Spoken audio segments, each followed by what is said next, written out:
जबलपुर संयुक्त संचालक स्वास्थ्य एवं सीएमएचओ की लापरवाही से प्रेमनगर गुरुद्वारे के समीप स्थित एप्पल हॉस्पिटल में मरीज के साथ खिलवाड़ किया जा रहा है। अस्पताल में पर्याप्त जगह नहीं होने के साथ अन्य प्रकार की अनियमितताएं भी देखने को मिल रही हैं। कलेक्टर के आदेश पर स्मार्ट सिटी अस्पताल को बंद किया गया था, जिसके बाद सीएमएचओ और स्वास्थ्य अधिकारियों की मिली भगत से अस्पताल का नाम बदलकर एप्पल हॉस्पिटल कर दिया गया। डी इंडिया न्यूज की टीम ने शिकायत मिलने पर अस्पताल में मरीजों से बातचीत की।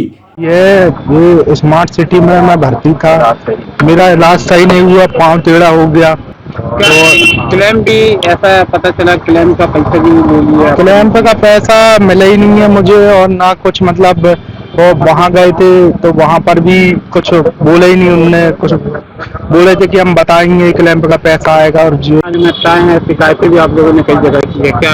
देखिए, पूर्व में भी वो हॉस्पिटल है, शारदा चौक के बाजू में एक हॉस्पिटल है जिसका पूर्व में नाम था स्मार्ट सिटी के नाम से, जो अमित खरे संचालित कर रहे थे और डॉक्टर अमित खरे के नाम से संचालित हो रहा था।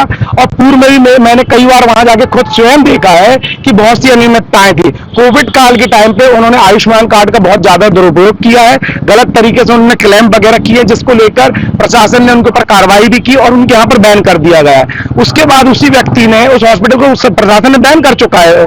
उसके बाद उसी व्यक्ति ने अपने घर वालों के नाम पर एक संस्था बनाई, संस्था में अपने लोगों को उसने पदस्थ किया और नए सिरे से उस अस्पताल का नाम बदल दिया। उसका नाम रख दिया उसने एप्पल हॉस्पिटल, और एप्पल हॉस्पिटल का नाम रखने के बाद उसको धड़ल्ले से संचालित कर रहा है। बेचारे जो गांव के गरीब लोगों का एक्सीडेंट होता, कमीशन खोरी के नाम पे एम्बुलेंस वाले को सबको कमीशन पे बांध रखा, दलालों को, वो लाके उसको इलाज वो देते हैं। और ये इंश्योरेंस कंपनी से उनका इलाज भी ढंग से नहीं करता है, ना वहां पर ऑपरेशन थिएटर है, जो चीजें वहां पर होनी चाहिए मेडिकल के नियम के हिसाब से वहां पर कुछ भी नहीं है।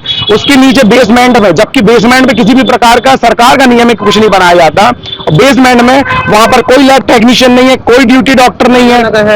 हाँ, ताला लगा है। उसकी दवाई की दुकान है जो वो भी गवर्नमेंट द्वारा सील करी है। तो मुझे ये समझ नहीं आता कि जब दवाई की दुकान आपकी बंद है, वहां सील है सरकार के द्वारा, वहां पर आपकी लैब सील है, उसके बाद किस तरीके से आप एक अस्पताल को संचालित कर? पूर्ण रूप से मतलब अवैध तरीके से अस्पताल चलाया जा रहा है और अब अपने आप को नेता बोलते हैं। समिति के बारे में पता चला? समिति के बारे में जब मुझे पता चला कि भाई इनका मेरे आधार कार्ड पे इन लोग ने मुझे उपाध्यक्ष बनाया है उस समिति में, तो मैंने उसका विरोध किया।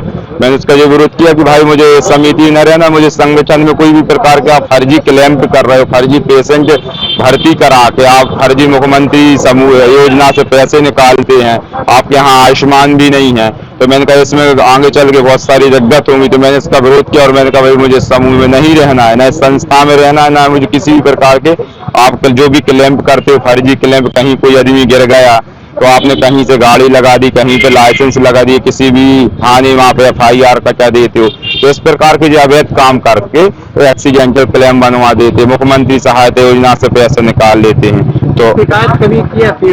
इसकी शिकायत मैंने कभी पूर्व, इसलिए मुझे ज्यादा कुछ ज्ञात नहीं था, तो मैंने इसकी पूर्ण रूप से शिकायत नहीं की। जब मुझे ऐसा पता चला कि भाई यहाँ पे अवैध काम हो रहा है, अवैध तरीके से पैसे की वसूली कर रहे हैं, तब मैंने इसके बाद में माननीय और आप लोग के माध्यम से खबर पहुंचाएंगे। क्योंकि शिकायत इसलिए नहीं कर पाए कि अपने आप को बहुत बड़े नेता बोलते हैं, पवाई विधानसभा से तैयारी करते हो, जान से मारने की धमकी भी देते हैं। और पूर्व में कल की डेट में मैंने माननीय SP महोदय जी से शिकायत भी दर्ज कराई है। कुछ मामलों को लेकर धमकी देते कि यदि राजीनामा नहीं किया है या कुछ भी तुझे हमें फर्जी मामलों में फंसा देंगे या फिर तुम्हारे ऊपर झूठा प्रकरण बना देंगे। तो माननीय जी से मैंने निवेदन भी किया, यदि इस प्रकार की कोई भी घटना मेरे खिलाफ होती है तो उसके लिए डॉक्टर अमित खरे और उसके साथ में जो भी लोग रहते वो जिम्मेदार रहेंगे। मरीजों के ऑपरेशन हुए, जिनका ऑपरेशन ठीक ना होने से विकलांग हो गए। मरीजों का कहना है अस्पताल में स्पेशलिस्ट डॉक्टर नहीं होने से हाथ और पैर के ऑपरेशन फेल हो गए, जिसके चलते मरीज लूले और लंगड़े हो गए। लोगों को अपने जीवन यापन करने में परेशानी उठानी पड़ रही है। वहीं अस्पताल में डॉक्टरों की कमी के साथ पैथोलॉजी लैब, दवाई दुकान नहीं होने से मरीजों को परेशानी का सामना करना पड़ रहा है।